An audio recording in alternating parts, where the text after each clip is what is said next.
నిన్న ఆండాళ్ళ తల్లి తిరునక్షత్రం సందర్భంగా కొర్రలు చక్కెర పొంగల్ చేశాను. కొర్రలు 1.5 గ్లాసు ఆ కనిపిస్తున్న గ్లాసుతో అవి నానబెట్టాను. 3/4 గ్లాసు పెసరపప్పు 2 విడివిడిగా నానబెట్టుకున్నాను. తర్వాత కుక్కర్లో మెత్తగా అయ్యే వరకు ఉడికించుకున్నాను. అయితే ఏంటంటే ఎప్పుడైనా చక్కెర పొంగల్ చేయాలంటే మేము చేసే పద్ధతి 1/4 వంతు పెసరపప్పు అయితే మొత్తం గ్లాసు బియ్యం అనమాట. అంటే 1:4. కానీ చాలామంది ఏంటో ఎక్కువ పెసరపప్పు అని చూపిస్తారు. సరే, మా ఇంట్లో కూడా ప్రోటీన్ మంత్రమే అని చెప్పి పెసరపప్పు ఎక్కువ వేసానా, వేస్తే ఎంత నెయ్యి పోసినా తాగేస్తుందండి.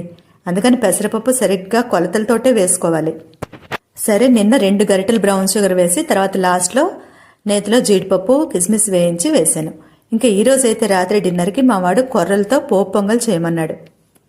1 గ్లాసు కొర్రలు 1/4 వంతు పెసరపప్పు ముందుగా నానబెట్టుకొని అవి ఉడికించుకొని తర్వాత పోపు వేసి అందులో ఇదంతా వేసి కలిపానమాట. అందరికీ శుభరాత్రి.